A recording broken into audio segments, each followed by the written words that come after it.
Baik Bapak-bapak, Ibu-ibu. Di sini ada dua sanksi. Sanksi pidana dan tindakan. Nah, ini yang harus kita pahami. Pasal 69 menyatakan anak hanya dapat dijatuhi pidana atau dikenakan tindakan berdasarkan ketentuan undang-undang ini. Berarti ketentuan undang-undang nomor 11 tahun 2012 Lex Specialis Derogat Lex Generalis. Undang-undangnya lebih spesial. Ketentuan perkara anak yang anak sebagai pelakunya diatur di dalam undang-undang ini. Titik berat anak yang dilakukan oleh si korban terhadap korban itu di dalam undang-undang ketentuan perlindungan anak.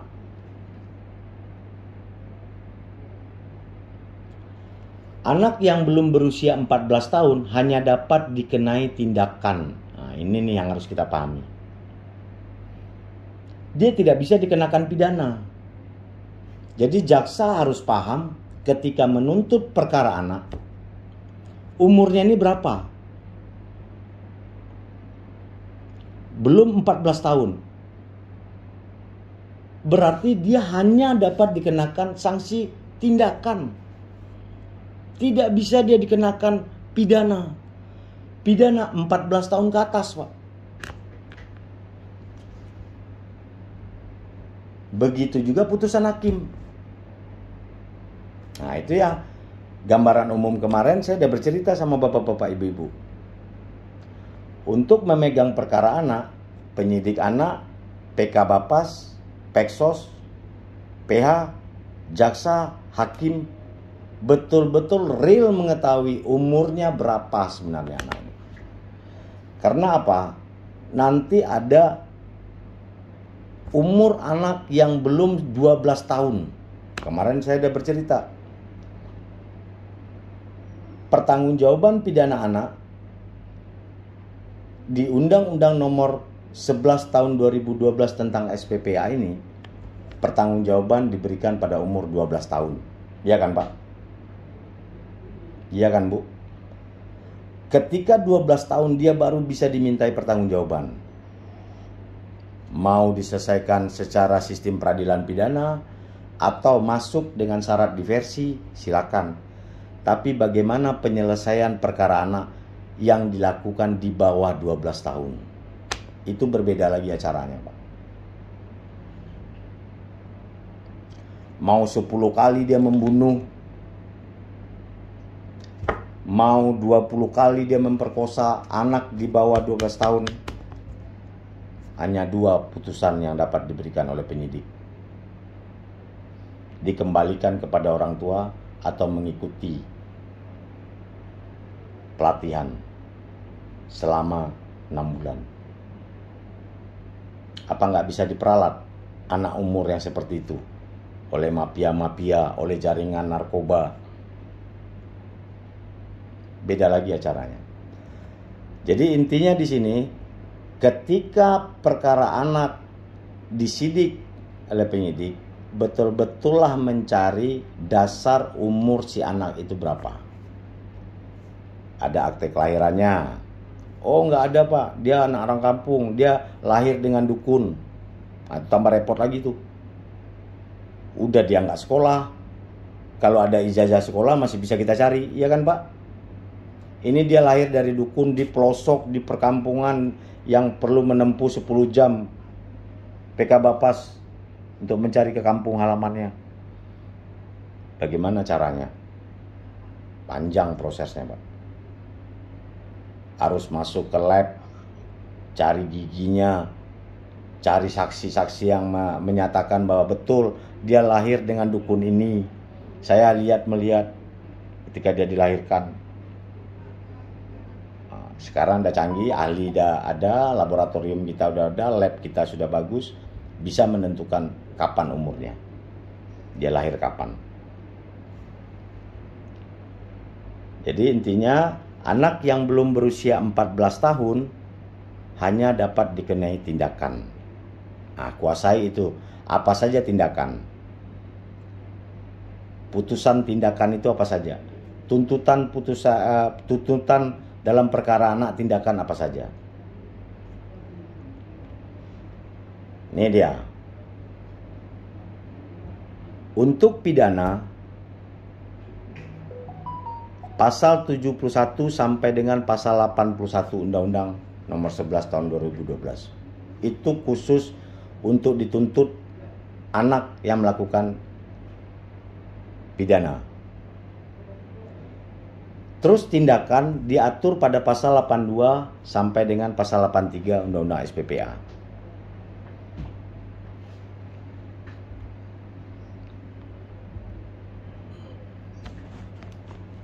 Di sini kita dilihat, muncul pertanyaan, kapan dijatuhi pidana? Terhadap perkara anak yang boleh dijatuhi hukuman pidana, yaitu diancam dengan pidana penjara 7 tahun ke atas. Kalau belum 7 tahun, itu tidak boleh jaksa menuntut anak dengan pidana. Kapan usianya? Usianya berada pada umur 14 tahun ke atas dan sebelum 18 tahun.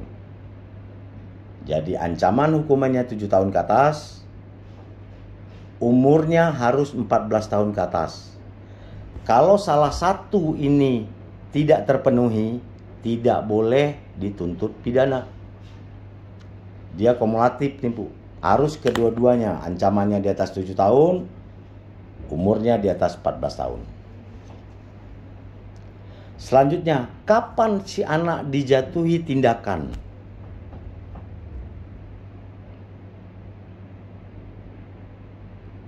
Diancam dengan pidana penjara 4 di bawah 7 tahun, belum sampai di angka 7 tahun.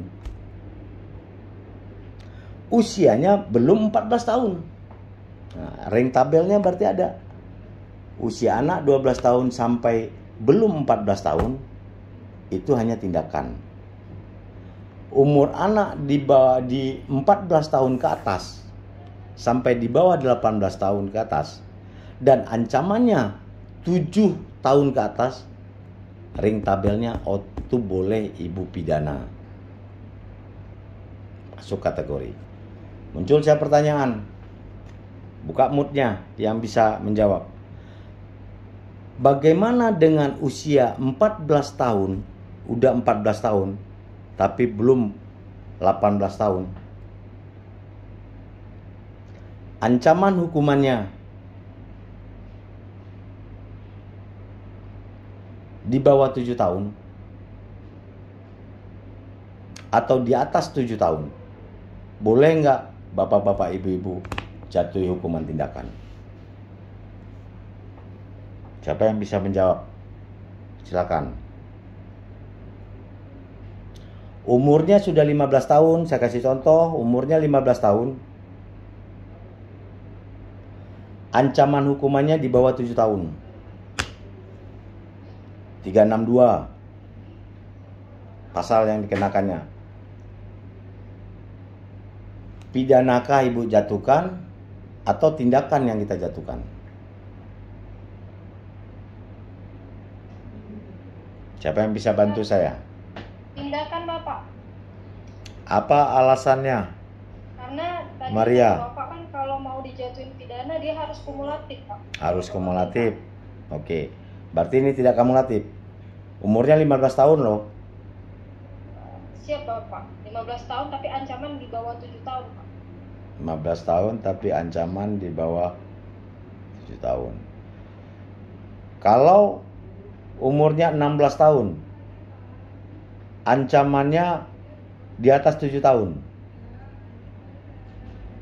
Apa yang saudara lakukan selaku jaksa Maria? Izin Bapak, pidana Bapak. Pidana. Kenapa harus pidana alasannya? Karena ancamannya di atas 7 tahun dan usianya sudah masuk 14 sampai dengan 18 tahun Pak. Izin Pak. Oke. Dan syarat kumulatifnya tadi terpenuhi Pak untuk dijatuhin pidana. Baik, ada yang lain selain Maria? Dari di Karanganyar. Kajari Karanganyar, Harsi ya? Ya. Silakan Mbak Harsi. Itu semua tergantung sama keadaannya dari anak tersebut, Pak. Misalnya kita baca juga litmasnya, saran dari litmasnya apa. Kalau dia bukan pengulangan tindak pidana, kita bisa pertimbangan untuk menjatuhkan tindakan. Tapi kalau sudah pengulangan tindak pidana, lalu orang tuanya tidak mau lagi menghina, kemudian dia sudah tidak sekolah, Ya. bisa kita jatuhi penjara. Tapi kalau masih bukan merupakan pengulangan tindak pidana, kita bisa jatuhi dengan tindak. Oke. Terima kasih Mbak Arsi. Jadi begini, dalam pelaksanaan putusan hakim ini, kita pasti akan berbicara, ini tidak diversi lagi. Ini masuk dalam penyelesaian perkara anak di dalam sistem peradilan pidana. Ya kan? Ini adalah anak-anak yang tidak memenuhi syarat diversi. Makanya ada putusan hakim. Apabila dia masuk syarat diversi, berarti hanya adanya pelaksanaan di dalam keputusan diversi. Karena ini tidak memenuhi syarat diversi, jadi kita berproses, kita melaksanakan putusan hakim. Tadi Mbak Maria bilang harus pidana. Mbak Arsi mempertimbangkan, lihat sisi-sisi baik, mana tahu ada sisi damai atau apa. Filosofi dari Undang-Undang SPPA, tadi sudah saya gambarkan. Yang terendah baru sampai yang tertinggi penjara. Untuk kasus pidana anak, selagi bisa saudara jatuhkan hukuman tindakan, tidak bermasalah. Mau dia ancamannya di atas 7 tahun, mau umurnya 15 tahun, tetapi menurut jaksa, menurut hakim, ini bisa dikenakan tindakan. Lakukan tindakan-tindakan yang teringan dulu, saya katakan. Walaupun syaratnya masuk ke kategori pidana. Tapi kalau syaratnya itu tindakan, umurnya 13 tahun, belum 14 tahun, ancamannya di bawah 7 tahun, saudara jatuhkan tuntutan sama putusan pidana, itu tidak boleh. Catat ya, apabila itu tindakan, saudara beratkan hukumannya kepada pidana, itu tidak boleh. Tapi kalau pidana, dia terkena kategori pidana, mau umurnya 15 tahun, ancamannya di atas 7 tahun, bisa saudara kenakan tindakan, itu sangat diprioritaskan.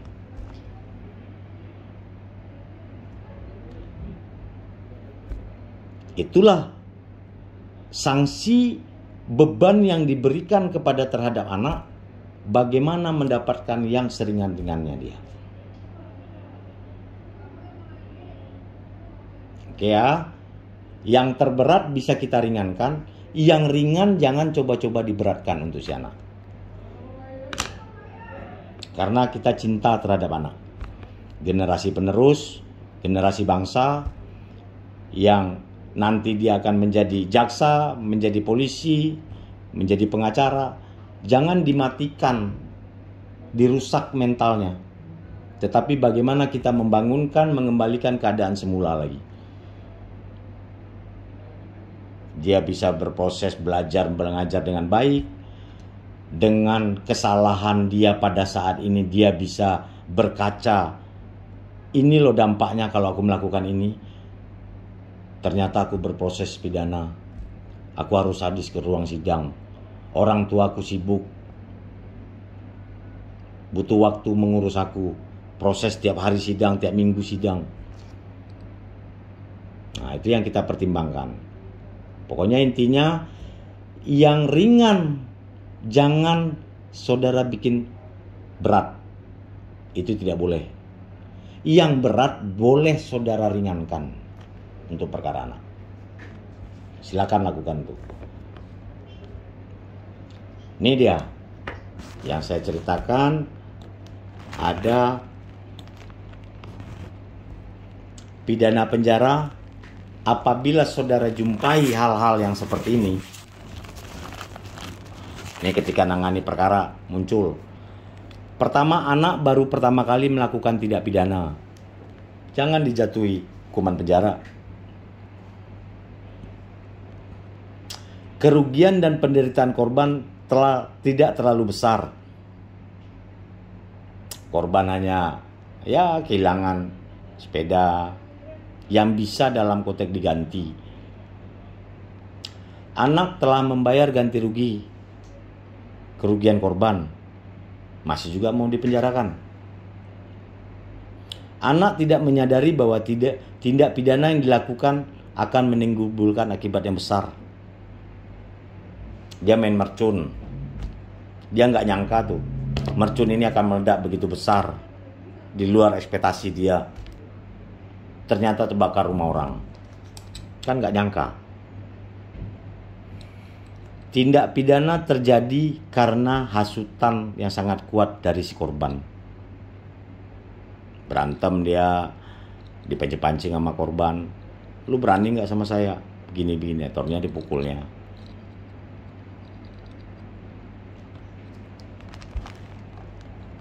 Korban tindak pidana mendorong terjadinya tindak pidana tersebut. Nah, si korban yang bikin mancing-mancing ini, bikin ulah. Terus kepribadian dan perilaku anak meyakinkan bahwa ia tidak akan melakukan tindak pidana lain. Tobat dia, menyesal dia atas perbuatan yang dilakukannya. Nggak usah dipidana, nggak usah dipenjarakan dia. Terus pidana penjara akan menimbulkan penderitaan yang besar bagi anak atau keluarganya. Sibuk orang tuanya untuk makan siang anaknya, antarin ke tempat dia menjalani hukuman. Jadi pikiran, jadi beban bagi orang tuanya. Adik-adiknya merasa, aduh abang aku penjahat betul. Dampaknya begitu besar. Pertimbangkan itu sisi-sisi keluarga yang ketika saudara yang menuntut, ketika Pak Hakim ingin memutuskan. Terus tindak pidana terjadi di kalangan keluarga. Nah, pencurian dalam keluarga, berantem dalam keluarga. Pertimbangkan itu. Dan terakhir terjadi karena kealpaan, tidak sengaja. Nah, apabila bapak-bapak, ibu-ibu menimbulkan hal-hal yang seperti ini di dalam fakta persidangan, saya mohon tuntutannya tolong mempertimbangkan, berikanlah tuntunan yang seadil-adilnya, yang tidak merugikan. Walaupun dia anak pelaku, tetapi ada sisi baiknya yang kita nilai. Ada sisi yang dapat merubah atas tuntutan saudara sebagai jaksa, atas putusan hakim, dapat merubah si anak menjalani proses peradilan. Itu aja yang saya harapkan. Jadi ada sisi dari hati nurani kita, ini anak masih bisa nih, masih bisa diperbaiki nih sikap-sikap dia. Nah, yakinkan orang tuanya, binalah orang anak ibu dengan baik. Jangan terulang lagi yang dilakukan seperti ini.